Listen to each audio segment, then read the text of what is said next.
नमस्ते दोस्तों। कैसे हैं आप सब? अपनी तबीयत का ध्यान रखिए। मैं पिछले कुछ दिन से वीडियो इसलिए अपलोड नहीं कर पा रहा था क्योंकि मेरी तबीयत थोड़ी डाउन हो गई थी, ठंड मुझे लग गई थी। तो कोई नहीं। तबीयत का ध्यान रखिए, आप भी ध्यान रखिए, मैं भी ध्यान रखता हूँ और अच्छे से हम अपनी पढ़ाई करेंगे। तो आज इस वीडियो में हम क्या देखने वाले? देखिए, सबसे ज़्यादा जो क्वेश्चन होता है कि हिस्ट्री को हमें कैसे तैयार करना है। हिस्ट्री में बहुत ही फैक्चुअल क्वेश्चन आते हैं और ऑर्डर वाले सवाल ज़्यादा पूछ रहा है। तो आज हम देखेंगे हिस्ट्री का कैसे हमें प्रिपरेशन करनी चाहिए। तो प्यारे साथियों, हिस्ट्री में अगर आप देखेंगे मैंने कुछ पार्ट में डिवाइड कर रखा है। मैंने क्या जो इतिहासकार होते हैं वे डिवाइड करते हैं। मैं तो आपको बता रहा हूँ कि एशियंट हिस्ट्री होता है, एक मिडिवल होता है, modern history, art and culture, world history और पोस्ट इंडिपेंडेंस ऑफ इंडिया। तो आप देखेंगे वर्ल्ड हिस्ट्री और पोस्ट इंडिपेंडेंस ऑफ इंडिया, आज़ादी के बाद भारत, तो ये आपके मेंस में काम आती है। हालांकि प्रीलिम्स में पोस्ट इंडिपेंडेंस ऑफ इंडिया से एक दो सवाल पूछ लेते हैं, जैसे किसी दल का गठन पूछ लिया तो एक दो सवाल पूछता है, वो तो आप कर ही लेंगे। लेकिन जो मेनली पार्ट होता है प्रीलिम्स का हम डिस्कशन कर रहे हैं क्योंकि 2026 में जो पेपर होने वाला है उसको हमें सबसे पहले प्रीलिम्स हमें निकालना है। तो Asian, medieval, modern and art and culture, तो हम इनकी बात हम करेंगे। तो सबसे पहले आपको पता होना चाहिए इसकी प्रकृति क्या है। देखिए प्यारे साथियों, फैक्चुअल प्रकृति है प्रीलिम्स की। 60-70% क्वेश्चन आपके फैक्चुअल होते हैं, 30 से 40% कॉन्सेप्चुअल होते हैं। तो आप इसको ध्यान में रखना है, उसी हिसाब से हम आगे इसकी रणनीति पे चर्चा करेंगे। तो ये आपने देखा। तो हिस्ट्री का आप सिलेबस देखिए, पहले सिलेबस क्या लिखा है। मैंने देखिए ऑफिशियल सिलेबस भी यहाँ पे डाउनलोड करा है और मैंने यहाँ पे मेंशन करा है। देखो अभी आपको मैं दिखाता हूँ। देखिए हिस्ट्री, ये प्रीलिम्स का सिलेबस है। जीएस फर्स्ट, दो पेपर होते हैं, जीएस फर्स्ट होता है, जीएस सेकंड होता है। जीएस सेकंड को सी सेट कहते हैं। तो देखिए आप इसमें यहाँ पे सिलेबस अगर आप पढ़ेंगे, आपको मैं थोड़ा जूम करता हूँ इसको। देखिए यहाँ पर जो लिखा है, दूसरा पॉइंट, भारत का इतिहास एवं भारतीय राष्ट्रीय आंदोलन, बस सिर्फ इतना लिखा है प्रीलिम्स के सिलेबस में। लेकिन अगर हम मेंस का सिलेबस जब हम देखते हैं तो वहाँ पर अच्छे से इन्होंने लिख रखा है कि क्या क्या हमें मेंस में पढ़ना है। तो अभी मैं आपको दिखा देता हूँ। ये आपका मेंस का सिलेबस है और मेंस के सिलेबस में आप देखेंगे यहाँ से लेकर और ये 5 पॉइंट तक, ये आपका मेंस का सिलेबस है। जिसमें से पांचवा जो पॉइंट आपका, ये आपका है प्यारे साथियों वर्ल्ड हिस्ट्री का। और फोर्थ जो पॉइंट लिखा है ये आपका पोस्ट इंडिपेंडेंस ऑफ इंडिया। तो आपके जो मॉडर्न हिस्ट्री है, यहाँ पे लिखा है आधुनिक भारत का इतिहास 1757 से 1947 तक, महत्वपूर्ण घटनाएं, व्यक्तित्व एवं समस्याएं और स्वतंत्रता संग्राम, मतलब स्वतंत्रता जो आंदोलन है वो। और यहाँ पे देखेंगे आप, ये लिखा है कला एवं संस्कृति, ये लिखा है कला के रूप में साहित्य, वास्तुकला के महत्वपूर्ण शामिल होंगे। तो ये हो गया आर्ट एंड कल्चर, भारतीय इतिहास।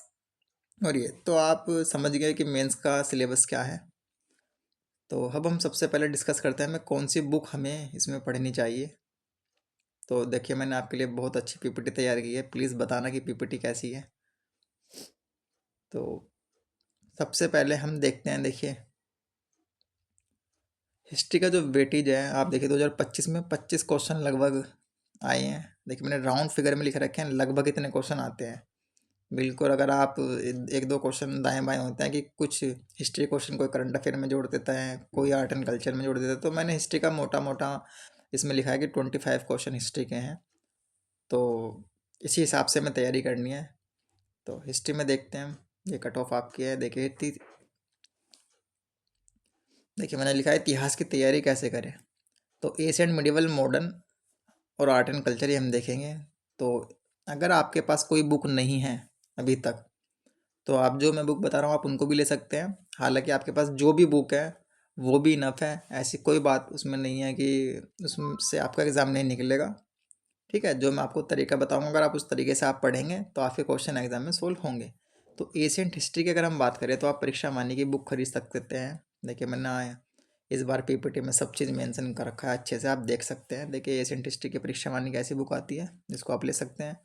मॉडर्न हिस्ट्री के लिए आप परीक्षा वानी पढ़ सकते हैं और स्पेक्ट्रम बहुत सारे बच्चे पढ़ते हैं, वो यूपीएससी के लिए पढ़ते हैं बहुत सारे स्टूडेंट। और मैंने एक बुक यहाँ पे क्योंकि बुक रखी है दृष्टि की, क्योंकि इसमें क्या लिखा है, भारतीय इतिहास में राष्ट्रीय आंदोलन तो है, इसमें एशियंट, मिडिवल और मॉडर्न, ये तीनों सेगमेंट इसमें दे रखे हैं और बहुत से फैक्ट इसमें ऐसे दे रखे हैं जो आपको पढ़ने में आसानी रहेगी। तो आप इन बुक्स में से कोई भी बुक आप ले सकते हैं। मैं आपको अगर सलाह अगर मैं आपको दूंगा तो आप मॉडर्न हिस्ट्री के लिए परीक्षा वानी लीजिए, और भारतीय इतिहास एवं राष्ट्रीय आंदोलन आप ले सकते हैं, और प्राचीन भारत का इतिहास आप ले सकते हैं। स्पेक्ट्रम में तो आप उसको से भी रिवाइज आप लगा सकते हैं। तो इतिहास के लिए आपको यही बुक पढ़नी है, यही सबके पास होती है। मैंने अगर आपको एक्स्ट्रा बुक बताई है तो ये बताइए, भारतीय इतिहास और राष्ट्रीय आंदोलन। और मैं आपको एक बात और यहाँ पे क्लियर करना चाहता हूँ प्यारे साथियों, यहाँ पर मैं जितने भी बुक आपको बता रहा हूँ उनसे मेरा कोई लेना देना नहीं है, ना ही मैं किसका एडवर्टाइजमेंट कर रहा हूँ, ना ही मुझे किसी भी प्रकाशक से पैसे मिले हैं। ठीक है। तो ये एग्ज़ाम में जो मैं आप बुक बता रहा हूँ ये फ़ायदे होते हैं, मैंने इनको पढ़ा है, बहुत सारे विद्यार्थी इनको पढ़ते हैं। तो आप ये मत सोचना कि मैं इसका प्रचार प्रचार कर रहा हूँ, प्रचार प्रसार इसका मैं बिल्कुल नहीं कर रहा हूँ। आपके पास जो बुक आप उनको भी पढ़ सकते हैं। मान लीजिए अगर आपके पास स्पेक्ट्रम हो तो आप स्पेक्ट्रम पढ़िए, कोई दिक्कत वाली बात नहीं। आपको ज़रूरी नहीं कि आपको परीक्षा माने की मॉडर्न हिस्ट्री खरीदनी है। बस इसमें क्या होता है, मान लो अगर स्पेक्ट्रम आप पढ़ रहे हैं, 60-70% इन्फॉर्मेशन है, हर बुक के साथ ऐसा होगा कि 60-70% इन्फॉर्मेशन आपको लगेगा कि है, 30-40% मिसिंग है।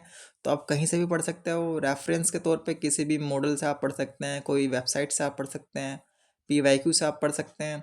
तो ऐसी हर बुक के साथ ही समस्या ये होती है, जैसे आप परीक्षा वाणी पढ़ेंगे तो परीक्षा वाणी में भी आपको ऐसा लगेगा कि है ना इसमें कुछ चीज़ें मिसिंग है।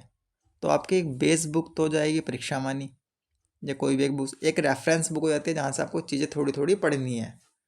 तो ये तनाव आपको बिल्कुल नहीं लेना है, तो इनमें से आप कोई भी बुक्स खरीद सकते हैं। मैं आपको सलाह दूंगा, अगर आपने कुछ बुक नहीं खरीदी है तो मॉडर्न हिस्ट्री के लिए आप स्पेक्ट्रम पढ़ सकते हैं, लेकिन आप है ना आपको परीक्षा वानी खरीदनी है। क्यों? क्योंकि प्यारे साथियों, पीसेस की जो प्रकृति है वो फैक्चुअल है, और स्पेक्ट्रम में पूरा गाइड के रूप में दे रखा है, प्योर मतलब कहानी के रूप में दे रखा है। पढ़ना चाहे आप पढ़ सकते हैं, कोई मना नहीं है, आपको उसका फ़ायदा ही मिलेगा। लेकिन आपको है ना अपने एग्ज़ाम के अकॉर्डिंग पढ़ना है तो आप मॉडर्न हिस्ट्री के लिए परीक्षा वानी पढ़ सकते हैं, और भारतीय इतिहास एवं राष्ट्रीय आंदोलन ये पढ़ सकते हैं। तो इतिहास का आपने देखा। देखिए आर्ट एंड कल्चर की अगर हम बात करें, बहुत इंपॉर्टेंट सेगमेंट है, छोड़ देते हैं, मेंस में एक दो सवाल इससे आते हैं। 11th और 12th की अगर आपके पास NCERT है तो वो आप एक दो बार पढ़ें, नहीं है तो PDF डाउनलोड कर सकते हैं।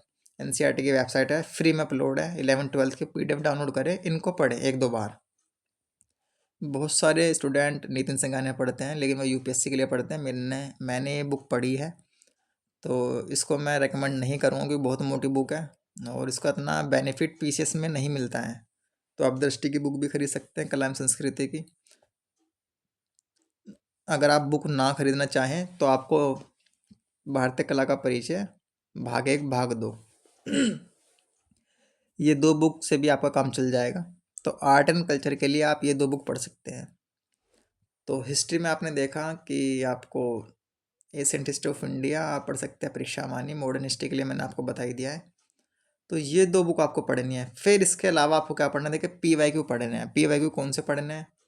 सबसे बड़ी जो प्रॉब्लम होती है स्टूडेंट के मन में कि हम किस पब्लिकेशन का पढ़े। प्यारे साथियों, हम PCS का एग्ज़ाम दे रहे हैं, तो PCS के अकॉर्डिंग हम चीज़ें पढ़ेंगे तो ज़्यादा अच्छा होगा।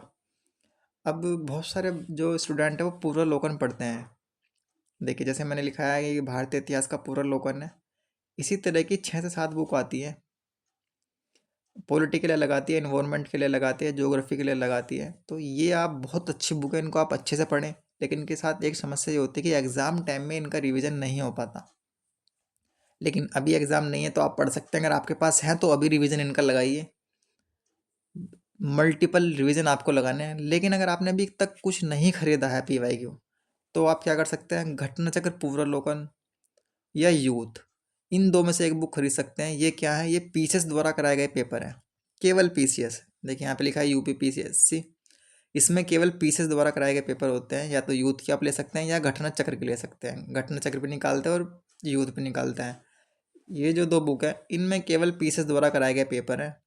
और लेकिन ये जो दो बुक है इनमें उत्तर प्रदेश PCS के तो पेपर हैं ही, साथ में अदर स्टेट PCS के भी एग्ज़ाम के पेपर इसमें हैं। जैसे RS का है, MP PCS का है, उत्तराखंड PCS है, UPSC का है, झारखंड PCS है। तो बहुत सारे स्टेट के इसमें क्वेश्चन आपको मिलेंगे। लेकिन अगर आपने अभी तक कुछ बुक नहीं खरीदी है PYQ की, तो मैं सलाह आपको दूंगा, या तो आप खरीद सकते हैं घटनाचक्र पूर्वावलोकन केवल PCS द्वारा कराए गए पेपर, या यूथ, इन दो में से आप खरीद सकते हैं। आप टू द पॉइंट पढ़ेंगे। तो मेरे ख्याल से आपका इन सवालों का जवाब का आंसर मिल गया होगा कि आपको इतिहास की तैयारी कैसी करनी है। आपको कोई डाउट हो इतिहास से रिलेटेड, तो मुझे आप वीडियो में कमेंट करना। और वीडियो कैसी लगी प्यारे साथियों प्लीज़ बताना। तो मैंने इतनी मेहनत से PPT तैयारी की है, बताना। आगे हम बहुत सारे देखेंगे कि बहुत सारे इसमें पेपर है कि पॉलिटी की तैयारी कैसे करें। मैं सब आपको बताऊंगा आगे आने वाली वीडियो में। तो अगली क्लास में मिलेंगे तो पॉलिटी की कैसे हमें तैयारी करनी है कैसे देखेंगे। और मैं एक सीरीज़ लेकर आऊँगा हिस्ट्री के क्वेश्चन कैसे हमें सोल्व करने हैं। तो सारी चीज़ मैं आपको डिस्कस करूँगा। 2025, 24, 23 बिल्कुल सिस्टमेटिक वे में PPT के माध्यम से हम पढ़ेंगे PYQ कैसे सोल्व करना है, तो उसको देखेंगे हम। तो नेक्स्ट वीडियो मिलते हैं, तब तक के लिए धन्यवाद। अपनी सेहत का ध्यान रखिए।